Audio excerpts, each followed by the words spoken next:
Jalgaon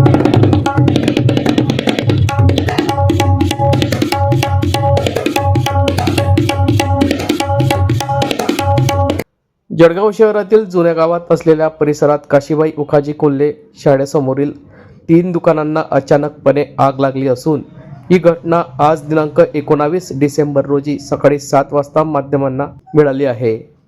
shock सर्किटमुळे आग लागली असून या आगीत 3 दुकानं जळून खाक झाले आहे। तिघेही दुकानदार यांच्या मोठ्या प्रमाणात नुकसान झाले असून लाखो रुपयाची नुकसान यामध्ये झाले आहे। 3 दिवसापूर्वी एका दुकानाचे उद्घाटन झाले होते, मात्र तिसऱ्याच दिवशी त्या दुकानाला आग लागली असल्याने दुकानदार आर्थिक संकटात सापडला आहे। सुदैवाने यात कुठलीही जीवित हानी झाली नसली तरी मात्र या 3 दुकान मालकांचे मोठे नुकसान झाले आहे। या संदर्भातली माहिती आज दिनांक 19 डिसेंबर रोजी सकाळी 7 वाजता माध्यमांना प्राप्त झाली आहे।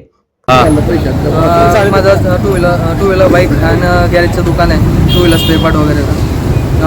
शॉर्ट सर्किटमुळे आग लागलेली आहे आणि माझं काही इक्विपमेंट वगैरे होते, मशीन वगैरे ते पण जळलेलं आहे आणि स्पेअर पार्ट पण होते, काही फायबर बोर्ड होत्या टू व्हीलरच्या, ते पूर्ण जळून खाक झाले। मला 3 ते 3.5 लाखापर्यंत नुकसान झालेलं आहे। आग केव्हा लागली आणि तुम्हाला कधी कळलं? मला सकाळी 4 वाजता फोन आला होता किंवा तुमच्या दुकानाला आग लागलेली आहे।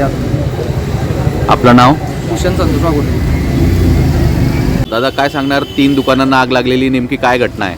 सकाळी 4:30 वाजता ती म्हणजे आधीच लागलेली होती। आम्हाला 4:30 वाजता समजलं की ते शॉर्ट सर्किटमुळे पूर्ण दुकानांमध्ये आग पसरली आहे आणि सर्व सामान वगैरे जळून गेलं आहे। किती दुकानांना आग लागली आहे? 3 दुकानांना आग लागली आहे।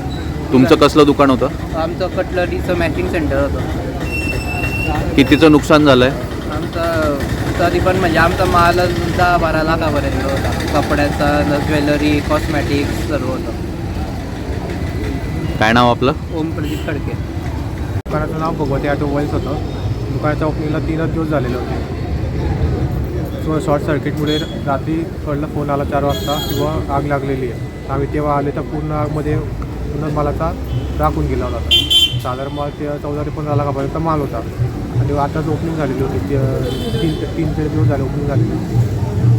मध्ये प्रिंटर वगैरे सर्व आताच नवीन घेतलेलं होतं, पूर्ण लोनवर काम केलं होतं। काय नाव आपलं? पुष्पक विलास खडके।